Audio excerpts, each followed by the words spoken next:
कांग्रेस और बीजेपी ये नहीं चाहती कि यहाँ पर तीसरी कोई सबसे बड़ी पार्टी हो। मैं भारत आदिवासी पार्टी का विधायक, इसलिए मेरे साथ में ऐसा हुआ जो भ्रष्टाचार का आरोप मेरे पर लगा वो बिल्कुल निराधार आरोप थे। नमस्कार, मैं आपके साथ प्रिया बंसल। स्वागत है आप सभी का अपडेट इंडिया में। मेरे साथ आज मौजूद है जयकृष्ण पटेल जी। सर, सबसे पहले तो स्वागत है आपका। सबसे पहले तो आपको खूब खूब आभार, जोहार हमारी तरफ से और पूरे प्रदेश की जनता की तरफ से।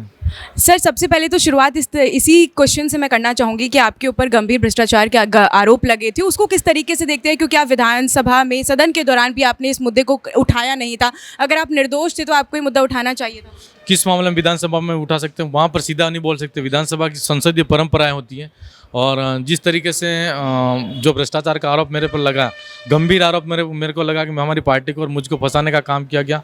आज हमारी पार्टी को बदनाम, प्रदेश के अंदर सबसे बड़ी पार्टी, तीसरी सबसे बड़ी पार्टी भारत आदिवासी पार्टी है और जिस तरीके से प्रदेश के अंदर भारत आदिवासी पार्टी का बढ़ता हुआ कद है, उसको देखकर कहीं ना कहीं कांग्रेस और बीजेपी ये नहीं चाहती कि यहाँ पर तीसरी कोई सबसे बड़ी पार्टी उभरे। प्रदेश के युवा, किसान, बेरोजगार का कोई भी मुद्दा हो, खनन माफिया, भू माफिया, उन तमाम मुद्दों को उठाने का काम विधानसभा के सदन के अंदर भारत आदिवासी पार्टी ने हमेशा किया है और आगे भी करती रहेगी। लेकिन जो आरोप मेरे पर लगे थे वो बिल्कुल निराधार आरोप थे और मुझे एक षड्यंत्र के माध्यम से फंसा करके हमारी पार्टी को बदनाम किया गया। आज मैं प्रदेश में आपके चैनल के माध्यम से कहना चाहूँगा कि कुछ समय पहले मीडिया द्वारा जो स्टिंग ऑपरेशन किया गया, जिसमें कुछ ऑडियो आए, कुछ वीडियो आए और कुछ विधायकगण थे जिनके खिलाफ में कोई कार्रवाई अब तक नहीं हुई, ना ही कुछ उनके खिलाफ में मुकदमा चला। क्या मैं भारत आदिवासी पार्टी का विधायक हूँ इसलिए मेरे साथ में ऐसा हुआ? क्या मैं एक आदिवासी विधायक हूँ इसलिए दक्षिण राजस्थान की आवाज़ हो, चाहे पूर्वी राजस्थान की आवाज़ हो, दलित, शोषित, पीड़ित आदिवासियों की आवाज़ हो, हमेशा हमने उठाने का काम किया। जल जंगल ज़मीन की लड़ाई है जो भारत आदिवासी पार्टी का मुद्दा है, विज़न है, उस विज़न को हम बचाने का काम कर रहे हैं। आज हमने प्रेस कॉन्फ्रेंस का आयोजन किया। उस प्रेस कॉन्फ्रेंस के माध्यम से उदयपुर में जिस तरीके से कुछ लोग हैं, मुख्यमंत्री जी के रिश्तेदार, अपने आप को बता करके जो आदिवासियों की ज़मीन हड़पने का मामला दैनिक भास्कर पत्रिका के अंदर आपने भी पढ़ा होगा, तो वहाँ पर पुलिस खुद वहाँ पर बिचौलिया बनकर उस आदिवासियों की ज़मीन को हड़प रही है और जो रिश्तेदार बता रहे हैं तो मुख्यमंत्री जी के, मैं ये कहना चाहूँगा कि कहीं ना कहीं मुख्यमंत्री जी के जो रिश्तेदार बता करके जो ज़मीन हड़प रहे हैं, मुख्यमंत्री जी उसको संज्ञान में लेकर जो लोग अगर वो नहीं है, उनके रिश्तेदार नहीं है, तो उनके खिलाफ में कड़ी कार्रवाई करें। आपके चैनल के माध्यम से हम कहना चाहेंगे कि प्रदेश के अंदर, दक्षिण राजस्थान के अंदर 2007 के बाद से जिस तरीके से ज़मीन की अवैध तरीके से लूट हो रही है, अवैध ज़मीन का जो वहाँ पर खरीद फरोख्त हो रहा है, तो कहीं ना कहीं हमारे लिए ये चिंता का विषय है। आज आदिवासी अपनी ज़मीन क्यों नहीं बचा पा रहा है, उसको लेकर हमने प्रेस मीडिया के माध्यम से कहा। पर जिस तरीके से अभी आपने खुद ने बताया कि भ्रष्टाचार के गंभीर आरोप और भी 3 जो विधायक हैं उनके ऊपर लगे थे, लेकिन उनके ऊपर भी कोई कार्रवाई नहीं होती है। सदाचार कमेटी की बैठक भी होती है, उनके खुद के भी एक बीजेपी के नेता हैं, विधायक हैं जो कि खिमसर से विधायक हैं, रेवंत राम डांगा, उनके ऊपर भी कोई कार्रवाई नहीं होती। जबकि बीजेपी प्रदेश अध्यक्ष खुद कहते हैं कि उन्होंने किसी भी तरीके का कोई भी ऐसा दस्तावेज पेश नहीं किया जिससे वो इस सिद्ध साबित कर सके और खुद को सच साबित कर सके। देखो, ये तो जहाँ पर प्रदेश अध्यक्ष जी ने जिस तरीके से बयान दिया, जो ऑडियो वीडियो है, देश प्रदेश की जनता ने देखे और आप सब मीडिया के साथियों को भी पता है।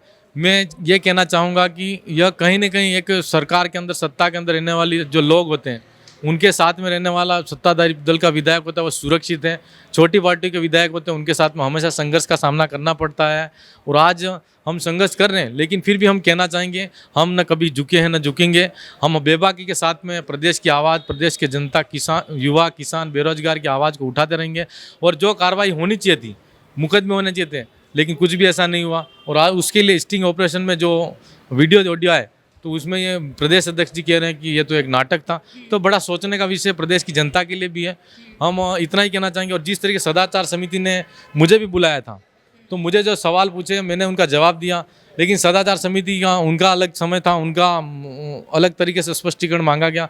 उन्होंने क्या जवाब पेश किया, वो सदाचार समिति जो गोपनीय शाखा होती है वो उनके पास में सुरक्षित और संरक्षित होंगे। बाकी मैं इसके बारे में ज़्यादा कुछ नहीं कहूँगा क्योंकि वो अपना विवेक अधिकार और स्व विवेक का अधिकार उनके पास में सदाचार समिति के पास में होता है।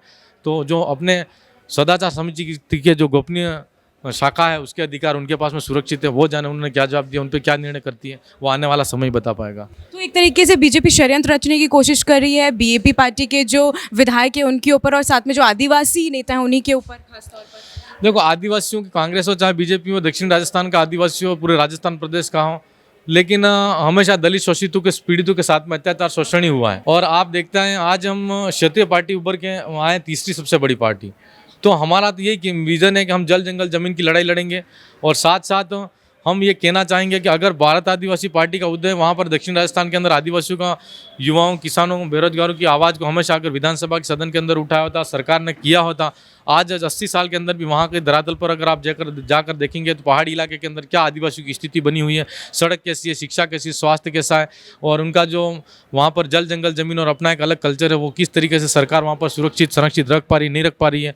आज ये आदिवासियों के नाम से हज़ारों योजनाएं आती हैं, लेकिन वास्तव में इन योजनाओं का लाभ आदिवासियों को मिल पा रहा है कि नहीं मिल पा रहा है, मिल पाया तो कितना मिल पाया, ये बहुत बड़े गंभीर सवाल है हमारे सामने। और आज हम उन तमाम बातों को लेकर जनता के अंदर एक रोष था, गुस्सा था, आक्रोश था, और उन चीज़ों को लेकर युवाओं ने हम पर भरोसा किया और हम भारत आदिवासी पार्टी का राजस्थान प्रदेश के अंदर तीसरी सबसे बड़ी पार्टी बनकर उभरी है। तो हम यही कहना चाहेंगे कि जनता की उम्मीदें और प्रदेश के युवा, किसान और बेरोजगार की उम्मीदों पर खरा उतरने का काम करेंगे। तो ये थे हमारे साथ जयकृष्ण पटेल। इन्होंने बताया कि किस तरीके से ये जो है उनके ऊपर आरोप लगे हैं उनको खंडित करते हैं, और साथ में आरोपों के साथ साथ जो भी पूरा प्रक्रिया हुई है उसको लेकर उन्होंने तमाम जो जानकारी हमको साझा करी है। मैं आपके साथ प्रिया बंसल, कैमरामैन जावेद के साथ, जयपुर।